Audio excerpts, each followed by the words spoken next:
El 9 de marzo del año de 1990 se produjo la desmovilización formal del M-19. Ese día, Carlos Pizarro envolvió su pistola en una bandera de Colombia y la entregó en un gesto de paz que el país le ha reconocido al M-19 desde entonces.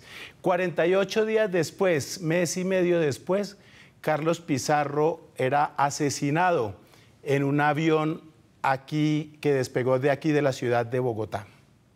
Sin embargo, el M-19 siguió en su empeño de mantener la paz y de integrarse a la lucha democrática que reemplazaba la lucha armada.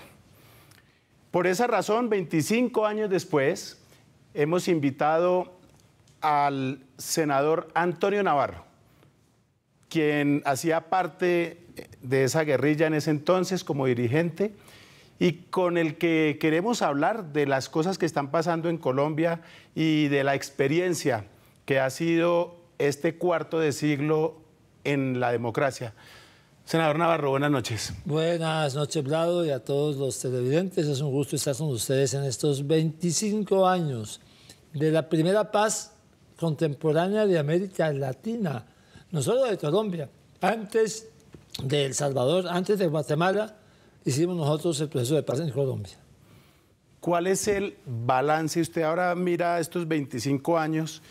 ¿Usted cuál puede decir que es el balance de haber dejado las armas y de haberse incorporado a la vida democrática? Bueno, primero de todo, lo obvio. Nosotros nos dimos cuenta hace 25 años que la guerra ya, que el alzamiento armado no tenía fin. No iba a conseguir resultados nunca, no iba a tener victoria jamás. Que la época de las revoluciones victoriosas como la de Cuba o la de Nicaragua o la de Vietnam ya había pasado. Que no íbamos a conseguir esa victoria por la cual pensábamos que podíamos empezar una transformación del país llegando a gobernarlo. Que había que dejar las armas. 25 años después, la historia nos ha dado la razón. Inicialmente 3 grupos adicionales, el EPL, el PRT y el Tintín Lamer, un año después de nosotros, firmaron acuerdos de paz. Luego un sector del ELN también lo hizo en 1994, que se llamaba la Corriente de Renovación Socialista. Se quedaron las FARC y el resto del ELN. Y hoy yo siento que han entendido, como lo entendimos nosotros, que el alzamiento armado no va para ningún Pereira y que hay que hacer lo que hicimos, hacer un acuerdo de paz. En síntesis, ¿usted nos puede decir entonces que haber tomado esa decisión valió la pena? Valió mucho la pena, fue la decisión correcta y obviamente también hemos aprendido en estos 25 años muchas cosas más sobre la paz y la paz en Colombia. Acabo de terminar un artículo, un escrito que se llaman 15 lecciones aprendidas sobre la paz en Colombia en los últimos 25 años. Y la primera es esa, la primera es que un alzamiento sin victoria hay que ponerle fin lo más pronto posible.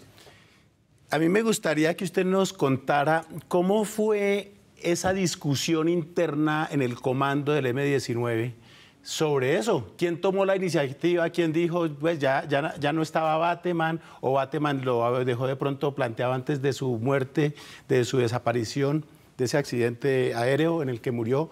¿Cómo fue esa discusión? Bueno, lo primero es que eso tiene un antecedente en la primera aparición pública de Jaime Bateman en 1981, después de la toma de la Embajada de República Dominicana. Jaime Bateman le dio una entrevista a Germán Castro Caicedo y ahí estableció que el camino que había que seguir era el camino de la paz. Hizo la primera propuesta de paz que se hizo, eso sí, en todo el continente y yo diría en el hemisferio occidental. Eso inicialmente no, el gobierno de Julio César Turbay no lo consideró, estatuto de seguridad y todo lo demás. Llegó Belisario Betancourt. Jaime Bateman murió en ese primer año de gobierno de Betancourt en un accidente de aviación, en un avión que iba hacia Panamá, se cayó en la selva del Darién y falleció. Y luego hicimos el intento con Belisario Yacine Bateman, y yo fui el que dirigió el grupo de negociadores del M-19 en ese intento con Belisario en 1984 y 1985. Eso terminó mal. Yo perdí una pierna, me hicieron un atentado en la ciudad de Cali mientras estábamos en eso de la negociación. O sea, yo no fue un acto de combate ni clandestino, no, yo estaba legalmente dirigiendo el comando de diálogo y estaba desayunando en una cafetería en Cali. Me tiraron una granada y bueno, casi me matan. Y todo eso hizo determinada ese intento de paz con Betancourt. Por eso cuando Carlos Pizarro, que fue fundamental en la paz definitiva, a principios de 1989 volvió a hablar de la paz y de la posibilidad de una negociación de paz, había mucha incredulidad. Primero, el resto de la guerrilla dijo, no tenemos nada que ver con eso. El EPL, por ejemplo, que nos había acompañado en el intento con Betancourt, dijo no. El PRT, el Tintín Lame, las FARC también dijeron que no, el ELN ni hablar. Entonces, también había gente del M-19 que no creía. Esto no va a poder hacer, esto está muy complicado. Estaban matando personas de la Unión Patriótica en ese periodo que fue el peor de todos, del 85 al 89. Pero Pizarro insistió, este alzamiento armado no tiene futuro. Mientras más tiempo pase, más nos vamos a deteriorar, más se va a deteriorar esto, se va a degenerar. Y esto no va para ninguna parte, claro. Algunos dicen el M-19 estaba derrotado. No estaba derrotado. Teníamos 1000 personas y teníamos armas y teníamos apoyo en regiones campesinas. Había posibilidad de continuar, pero sin futuro. Y entonces insistió y nos convenció a todos. Yo creo que fue fundamental Carlos Pizarro León Gómez. Usted, a pesar de haber perdido una pierna en anterior negociación, como nos acaba de contar, ¿usted cómo hizo para terminar convencido de que había que hacer la paz, después de que pierde una pierna, de que la garganta también se le afectó, que pues vivió en carne propia los peligros de la paz, entre comillas? Sí, no, bueno, eso fue un proceso, ¿no? Inicialmente yo estaba en el exterior. ¿Usted sintió rencor al principio, rabia después del atentado? ¿Sabe que no? Yo tengo una condición. Lo irremediable es irremediable. Y entonces yo dije, a mí no me va a volver a crecer la pierna. Entonces yo parecía lleno de broncas y la pierna no me va a crecer así tendrá bronca o no tendrá bronca. Este es un asunto de echar para adelante. Yo siempre he pensado en que aquel pasaje bíblico, que los que miran para atrás se convierten en estatuas de sal, eso es cierto. ¿Usted es creyente? Bueno, ella ha sido de todo un poquito, ¿no? Creyente y no creyente, pero en todo caso pragmático. Lo irremediable es irremediable y vamos para adelante a buscar otras cosas de la vida. Así que yo no le puse mucha bronca al tema, pero sí será posible, sí habrá posibilidad de una negociación, porque en el periodo anterior el gobierno no estaba en condiciones quería, fíjese usted, Belisario Betancourt fue un presidente que quiso una negociación, pero se quedó sin espacio, no lo apoyaron en el establecimiento, en las instituciones. Entonces, sí será posible, cuando nos dimos cuenta que el gobierno de Bartun sí quería una negociación, pues yo me entusiasmé. ¿Quién dio ese primer paso, el gobierno o lo dio la guerrilla del M-19? Yo creo que lo dio Carlos Pizarro. Organizó una reunión con un delegado del gobierno, que fue Rafael Pardo, en el sur del Tolima. Yo estaba en el exterior, como le digo. Yo de eso me enteré fue cuando Pizarro me contó. Me mandó una persona que me contara todos los detalles. Y entonces, en un momento, Pizarro dijo, bueno, mandemos un rato a los negociadores al exterior. Yo los recibí en México. Y estuve allá en una reunión de México con tan mala suerte para esa reunión que ese día mataron a Afranio Parra aquí en Bogotá. Aquí en el sur de Bogotá. En el sur de Bogotá. Entonces se suspendieron las conversaciones en ese momento por la muerte de Parra. Y después decidimos que yo me venía para el país a ayudar en la negociación. Y entonces el gobierno me dijo, no le damos permiso, usted viene como muy en la línea de hacer... Seguramente me pensaban que yo era como más duro. De la línea dura. Sí, de la línea dura, que iban a hacer más exigencias. Entonces dijimos, estos bobos, que uno les tiene que pedir permiso para entrar o salir del país. Y me metí clandestinamente, me disfracé de cura. ¿Ah, sí? Con tonsura y todo lo demás. Y chumbrún me metí y allá le aparecí. ¿Por dónde entró? Ah, eso sí, por los 1000 huecos que tienen las fronteras. Pero 25 años después no nos va a contar. ¿Por dónde entró? Sí, entré por Panamá, por Urabá, por el Darién, por ahí me metí y terminé apareciéndome en el campamento. Pardo no sabía, entonces llegó a una de las rondas de negociación cuando me vio. Y usted ya sé aquí cómo entró. Si en esa época hubiera habido internet, le hubiera dicho por internet. Pero como no había internet, le dije por fax. ¿Usted es optimista sobre lo que está pasando ahora en La Habana?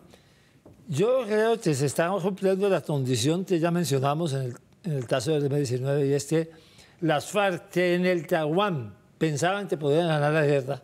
Yo pienso que cuando se sentaron las FARC en el Caguán dijeron, pues vamos a ver si sale la negociación. Si no sale, ganamos. Resulta que la historia les demostró que no había tal posibilidad de victoria. Yo creo que hoy lo tienen totalmente comprendido ya. Y esa es una condición necesaria para que haya una negociación exitosa. No suficiente. El ELN jamás ha tenido posibilidad de victoria y sin embargo pues no ha negociado. Usted sabe que pues, es una condición necesaria. Entonces yo veo que la condición necesaria existe, la comprensión de la imposibilidad de la victoria por parte de la insurgencia. Ahora se necesitan resolver los problemas concretos del nuevo momento, los problemas de justicia, de posibilidad de participación en política, en el nuevo escenario nacional, en que ya no puede ser como en el pasado la solución jurídica, la de delitos políticos, delitos conexos, amnistía, indulto, cesación de procedimientos. Ya ese método no es factible. Ahora se necesita encontrar otro en el marco de lo que se llama la justicia transicional. Resuelto ese tema, yo estoy totalmente seguro que se firma la paz, o por lo menos, para ponerlo en los términos actuales, la cesación definitiva del conflicto en Colombia, el fin del conflicto. ¿Usted cree que la gente en Colombia está dispuesta a perdonar a los guerrilleros? Pues ¿Usted ha sentido eso? Una de las 15 lecciones aprendidas en estos 25 años es que el perdón y la reconciliación son posibles. Mire, le pongo un caso concreto. El M-19 secuestró a Álvaro Gómez. 2 años después se firmó la paz y vino la Asamblea Constituyente. Y fue el perdón de Álvaro Gómez y la reconciliación entre el M-19 y Álvaro Gómez lo que permitió que la Asamblea Constituyente fuera muy exitosa. E hiciéramos la constitución más avanzada de América Latina en su momento. Fíjese usted, 2 años y medio después, esa reconciliación y ese perdón fueron posibles. Hay algunos que no perdonan. Se convierten un poco en estatuas de sal, digo yo. Pero mire, el actual ministro de Justicia, su papá fue víctima de los hechos del Palacio de Justicia. Y con él tenemos una relación constructiva. Y estamos trabajando por el bien del país en cosas que son comunes. De manera que yo sí creo que la mayoría de los colombianos están dispuestos a perdonar, están dispuestos a reconciliarse, están dispuestos a echar para adelante. El tema con las FARC va a ser más complicado, porque las FARC llevan demasiados años y han afectado muchísima población. Pero una sociedad sale adelante mirando y caminando hacia adelante y no simplemente pegada del pasado.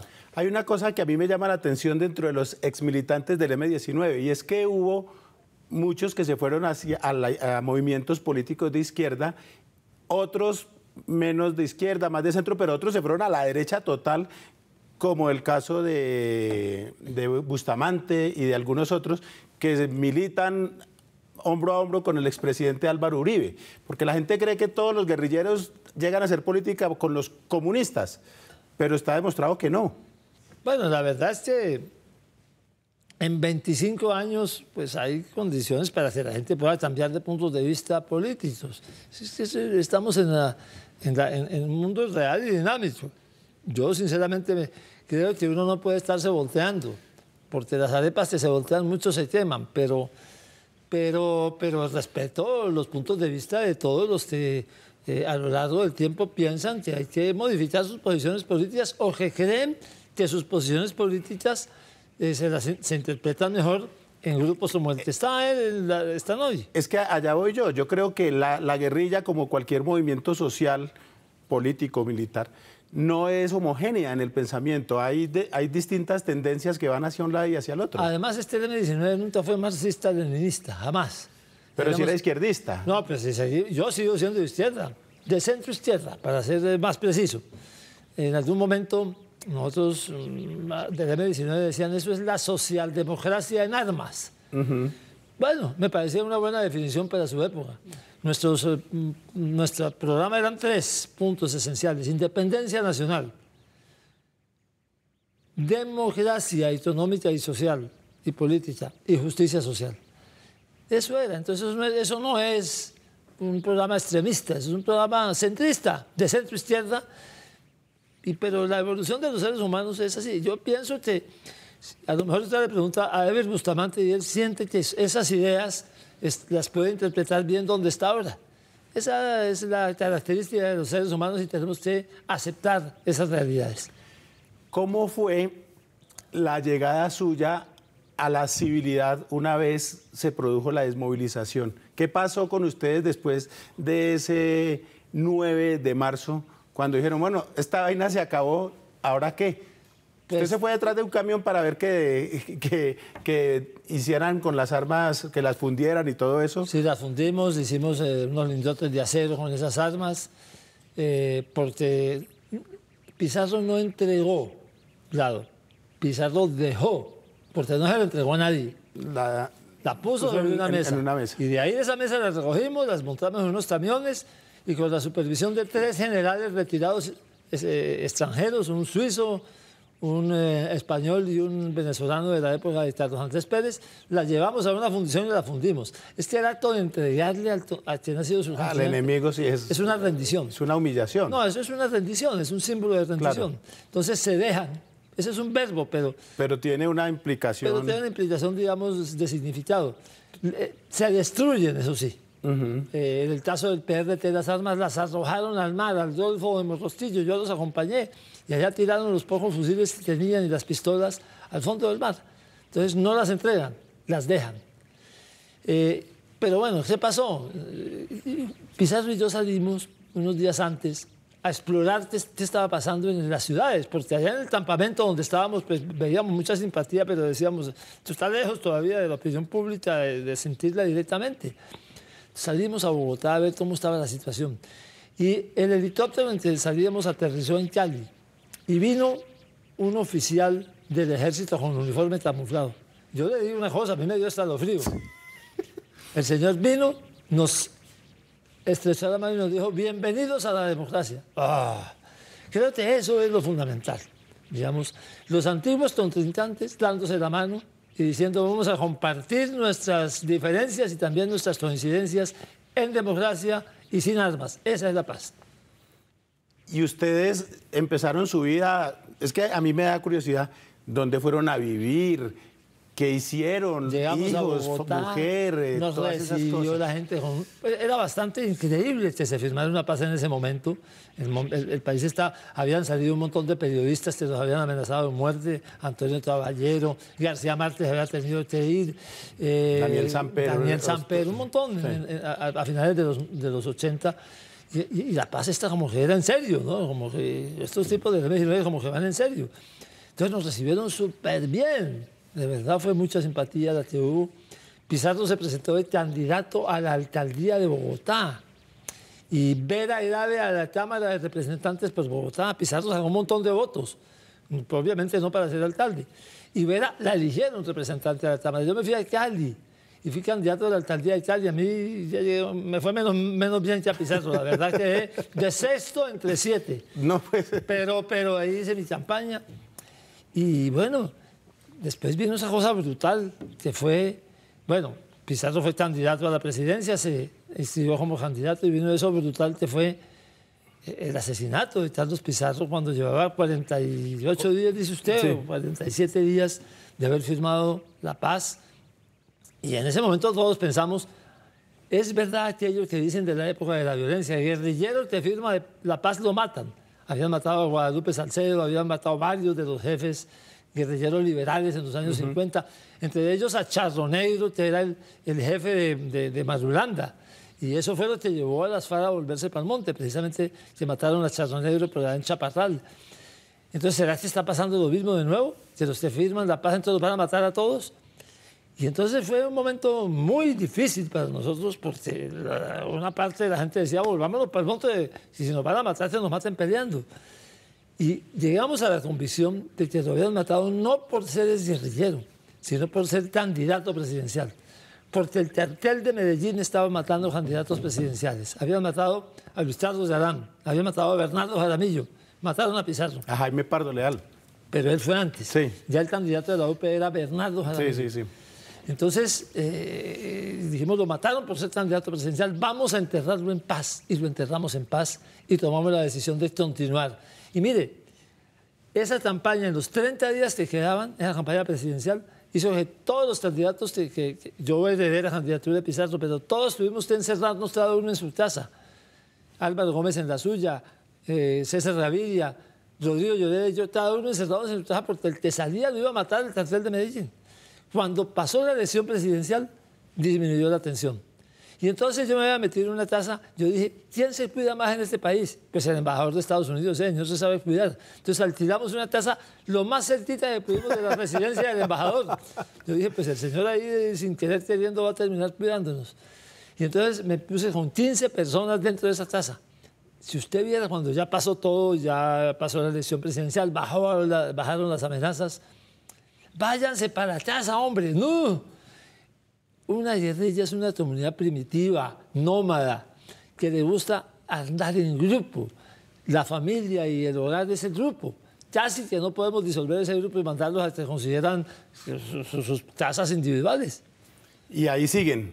Senador, usted, después de lo que ha visto de estas conversaciones, de las cosas que se han logrado, ¿usted piensa que, y ha dicho usted también que las FARC definitivamente ya entendieron que la cosa tiene que ser negociada porque por las armas no se pudo? ¿Usted piensa que dónde se debe hacer el mayor trabajo del Estado y de la sociedad para no solo lograr la firma de la paz, sino para pasar el referendo y para aclimatar esa paz? Otra de las 15 lecciones aprendidas para las FARC, que no la han acabado de aprender, es la importancia de seducir a la opinión pública. Nosotros dedicamos a eso todo el tiempo de las negociaciones y luego aún después, con la muerte de Pizarro, tenemos en la cabeza, tenemos que seducir, tenemos que enamorar de esto a la opinión pública. Por eso conseguimos 1/3 de los miembros de la Asamblea Constituyente a voto limpio. Yo no veo a las FARC que han entendido todavía eso. Ahí medio hay indicios de que están empezando a entenderlo. No es convencer a su militancia, es atraer a la opinión pública. Eso es fundamental, sobre todo en un proceso como este que va a tener una refrendación y empiezan a moverse en la dirección correcta. La tregua unilateral debían haberla hecho desde el principio. El desminado, es importante que hagan el desminado, pero que sea una realidad. Pero tienen que hacer mucho más cosas para atraer a la opinión pública. Y luego, ya en el postconflicto hay algunas cosas obvias. Yo voy a decir en estos días, hay que disolver a las FARC. ¡No! Hay que mantenerlos unidos. Porque ¿qué tal usted coger 8 o 10 mil hombres y disolverlos para que se vuelvan muchos de ellos? Simplemente los recluten bandas de delincuentes comunes. No, no, no. Manténganlos unidos. ¿Cómo los mantienen unidos? Haciendo política. No es tan difícil mantenerlos unidos si usted le da la oportunidad de que hagan política. En las zonas de donde salen los grupos armados llega otro. Eso ha sido la historia de estos 25 años. Se necesita una presencia integral del Estado en esos territorios desde el día 1. Tenemos que hacer eso desde el día 1 bien hecho, porque si no el vacío lo llena alguien. Bueno, y ya casi para terminar, senador, cuénteme, ¿usted qué le pediría? Porque usted ya más o menos nos dice, el Estado tiene que hacer presencia, las FARC tienen que irse abriendo, acercando, etcétera. Pero ¿qué le recomienda usted a la sociedad para que esto tenga futuro? Que sea generosa. La sociedad debe ser generosa. Porque es buen negocio ser generoso. Mire, el año pasado, récord por lo bajo de menos desplazados en los últimos 10 años, 146.000. Oiga, nos vale 146.000 desplazados en un buen año, cada año de conflicto. Hay que ser generoso. Yo creo que hay que perdonar, el perdón indudablemente es individual, no se puede decretar. Hay que saber que lograr una paz y un fin del conflicto es un cambio en la historia de Colombia. Es cambiar 66 años de historia, por esto empezó en 1948, 67. Hagamos ese cambio entre todos para tener un país que valga la pena dejarlo de herencia a nuestros hijos, un país sin violencia.